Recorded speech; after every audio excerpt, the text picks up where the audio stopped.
തോന്നുമ്പോഴും ഇവർ അതിനെ ക്ഷമയോടെ സമീപിക്കും. ആദ്യം അയാളെ നല്ലൊരു സുഹൃത്താക്കും. അവരെ നല്ലപോലെ മനസ്സിലാക്കിയ ശേഷം മാത്രമേ അവർ അയാളെ ജീവിത പങ്കാളിയാക്കാൻ തീരുമാനിക്കൂ. അവരുടെ പങ്കാളിക്കൊപ്പം മറ്റൊരു സ്ത്രീയെ കാണുമ്പോൾ ഇവർക്ക് ആവലാതി തോന്നും. എടുത്തുചാട്ടം, ധൃതി എന്നീ 2 വാക്കുകൾ ഇവരുടെ നിഘണ്ടുവിലുണ്ടാവില്ല. അവരുടെ ഔദ്യോഗിക മേഖലയിലും അവർ പതിയെ ജോലി ചെയ്യുന്നവരാണ് എന്ന് പറയാറുണ്ട്. ഇവരുടെ പ്രകൃതം തന്നെ വളരെ സാവധാനം കാര്യങ്ങൾ ചെയ്യുന്ന തരത്തിലാണ്. ജോലിയുടെ കാര്യത്തിലും ബന്ധങ്ങളുടെ കാര്യത്തിലും ആശയവിനിമയം ഏറെ പ്രധാനമാണെന്ന് ഇവർ കരുതുന്നു. ഇവർ എല്ലാ കാര്യത്തിലും ആത്മാർത്ഥത ഉള്ളവരാണ്. ഇവരിൽ ആത്മവിശ്വാസം കുറവാണെങ്കിലും ഇവർ കൂടുതൽ മെച്ചപ്പെടാൻ ശ്രമിച്ചുകൊണ്ടേയിരിക്കും. 4.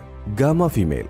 ഗാമ ഫീമെയിൽ ആൽഫ ഫീമെയിലിനെ പോലെ മറ്റുള്ളവരെ ഭരിക്കുന്ന സ്വഭാവമുള്ളവരല്ലെങ്കിലും അവർ ആഗ്രഹിക്കുന്ന കാര്യം ഏത് വിധേനയും നേടിയെടുക്കാൻ കഴിവുള്ളവരാണ്. ഇവർ ലക്ഷ്യബോധവും ബുദ്ധിസാമർഥ്യവും ഉള്ളവരാണ്. ഇവർക്ക് മറ്റുള്ളവരെ സഹായിക്കാനും അവരുടെ അറിവ് ചുറ്റുമുള്ളവരുമായി പങ്കുവയ്ക്കാനും ഒരുപാട് ഇഷ്ടമാണ്. പക്ഷെ ആരെയും തങ്ങളുടെ വിലപ്പെട്ട സമയം പാഴാക്കാൻ ഇവർ അനുവദിക്കില്ല. അവർ അവരുടെ ആരോഗ്യകാര്യത്തിൽ ഒരുപാട് ശ്രദ്ധയുള്ളവരായിരിക്കും. അവരുടെ ചർമ്മം വളരെ ഇഷ്ടത്തോടെ പരിപാലിക്കുന്നവർ